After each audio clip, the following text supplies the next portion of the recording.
On a l'herpès labial, parfois on a l'herpès génital. Tout à fait. Ça, vous l'avez dit. C'est quoi l'herpès? Voilà, l'herpès, il s'agit d'une maladie virale, tout simplement, qui attaque les muqueuses. Voilà. Et ça, vous l'avez dit. Il faut dire a priori que je voudrais dire qu'on n'entend même pas trop parler de l'herpès.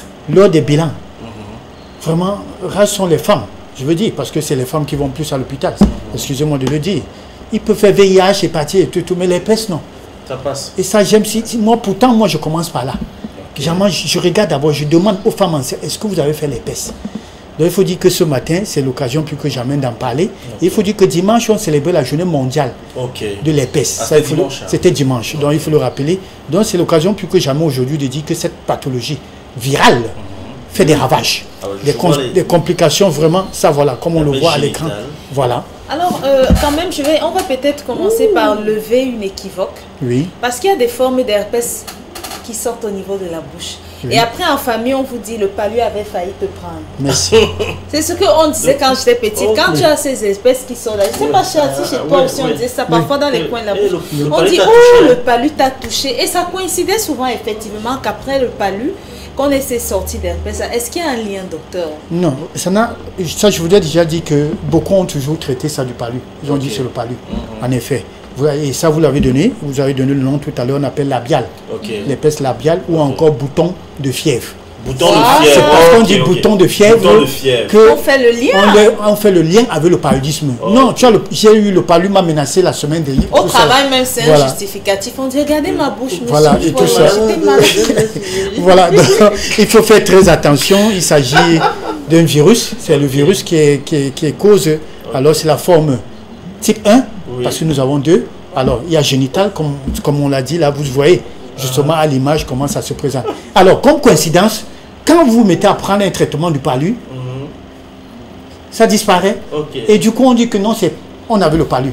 Pourtant, c'est tout simplement pourquoi? Parce que l'immunité, le système immunitaire était affaibli. Et quand vous vous êtes mis à prendre le traitement contre le palu, puisque c'est une infection, et ça a rehaussé et ça a disparu. Aucunement, ou bien Artemether ou encore un traitement anti-paludien ne combat pas, ne soigne pas l'herpès, s'il vous plaît. Voilà. Ni l'antibiotique. Même l'antibiotique. Oui, ni l'antibiotique. C'est-à-dire, un gars va faire 3 jours à la maison. Il vient avec boss, il y avait. C'est ça. Tu as l'herpès, tu vas me montrer le bouton. Allez, comment se manifeste la maladie? Ça, nous l'avons déjà dit, c'est sous forme de boutons comme vous voyez là, groupés en vésicules là. C'est-à-dire quand ça apparaît là, vous percez, ça fait l'eau, un liquide transparent là. Vous voyez, c'est toujours rond là, comme sous forme d'une petite pièce. Voilà. Vraiment, je dis transparent, ça peut se présenter au niveau de la bouche, comme vous voyez. Voilà, ça peut attaquer même les langues, à l'intérieur même, ça peut aller sur le visage. Voilà, prendre même tout le visage. Voilà. Partie génitale, ça vous pouvez imaginer. Le bas, alors c'est grave, c'est très grave. Sur la verge de l'homme, sur le col de la femme et tout, et tout. Voilà, ça il faut dire que c'est très dangereux. Une femme qui a l'herpès, Charles, vous imaginez? Moi, elle fait tout ça. On a lu là-bas. Docteur, on dit qu'il existe donc plusieurs types d'herpès. J'en ai cité 2. Non, c'est 2 types. Le type 1 est labial et génital. Voilà, appelé communément herpès simplex. Voilà, HSV 1 et HSV 2. Voilà, les 2 types. Alors, parlons donc des facteurs de risque. Voilà, les facteurs de risque, déjà, il faut dire que la cause, c'est un virus. Ça, nous le savons déjà. Maintenant, comme facteur de risque. Justement, pourquoi? Parce qu'on peut faire ce qu'on appelle une crise herpétique. On peut en faire une fois dans la vie. Une crise, ça veut dire que ça apparaît. Ça peut être là. Ça peut être au niveau... Parce qu'il faut dire que c'est contagieux. Je voudrais même dire autrement. En plus, très contagieux. Alors, quand vous faites une crise donc, les facteurs, ils peuvent avoir des facteurs favorisants. D'ailleurs, il existe des facteurs favorisants. Notamment, bientôt, c'est la saison sèche. Le soleil. Le stress, la grossesse. Le stress. Le stress. Quand vous êtes stressé, votre immunité en branle. D'où ça peut sortir, ça peut apparaître là. Donc c'est pas le type. Vraiment le palu. Et vous pouvez avoir les 2 types. Ça, il faut le rappeler. Génital et labial. Voilà. D'autres ont le type 1. Uniquement là. Labial comme lèvre. Voilà, comme lèvre. Tout à fait. Donc il faut dire que voilà les facteurs. Une infection également. Une infection également peut favoriser une poussée herpétique. Voilà. Alors, est-ce qu'il y a des complications possibles, notamment labiales? Oui, des complications, bien sûr. Des complications, ça nous le savons. Ça, et ce n'est pas seulement les lèvres, parce qu'il faut dire que ça y va dans le sang, parce que ça loge au niveau des ganglions, et d'où ça peut, comme complication, nous avons ce qu'on appelle une méningo-encéphalite. Ça veut dire qu'une infection du cerveau, ou encore une encéphalite, une inflammation du cerveau, ou une kératine, qui est une infection oculaire, qui va entraîner à ce qu'on appelle une cécité. Vous comprenez que les complications sont...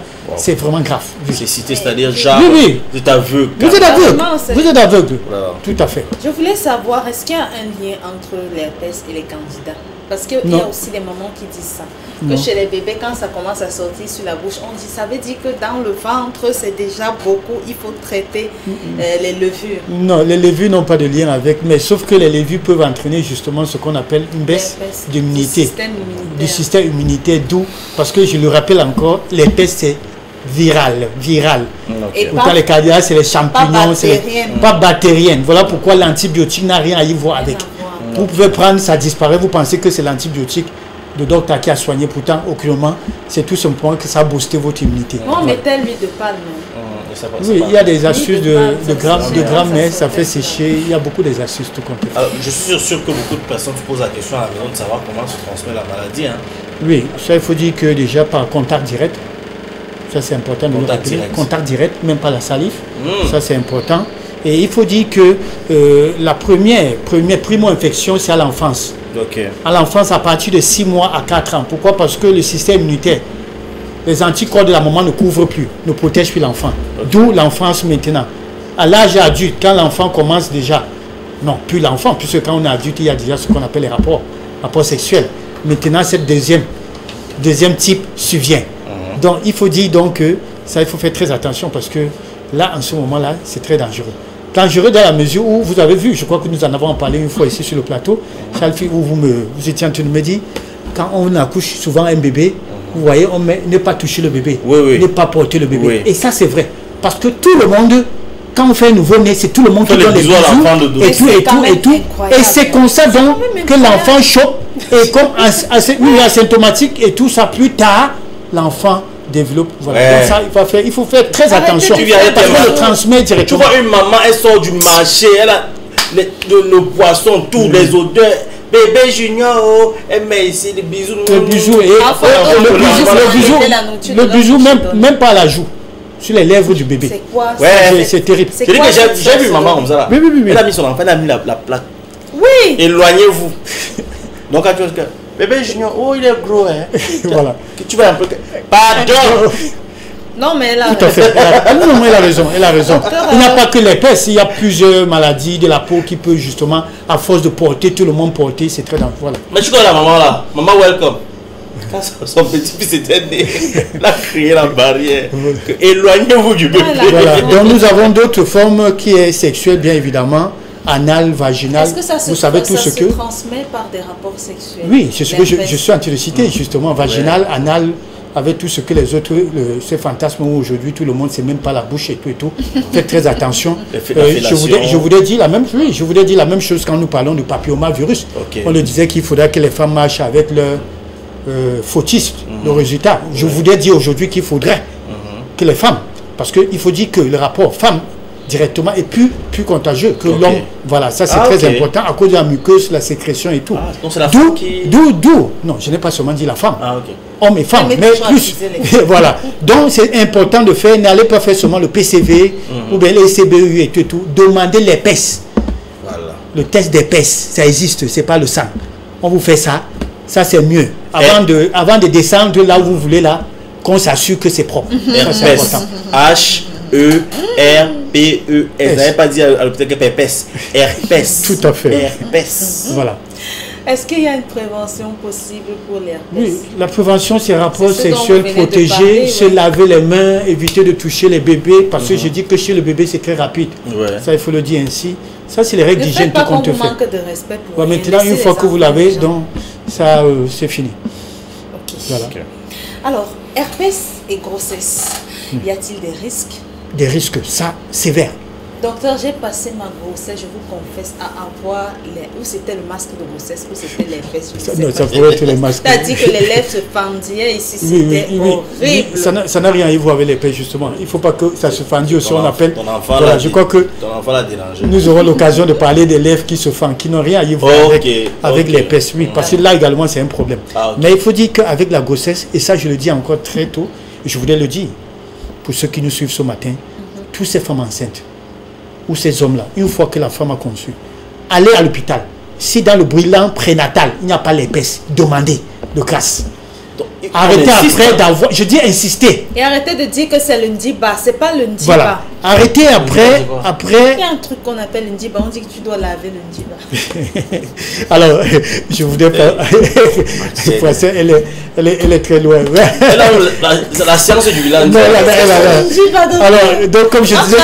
On dit on t'avait pas lavé le Ndiba quand tu étais enceinte. Tout à fait. Donc ça, c'est important. Je voudrais justement arriver là pour dire que faites très attention parce que si vous avez justement les pèses, vous risquerez, je dis bien vous risquerez de contaminer l'enfant.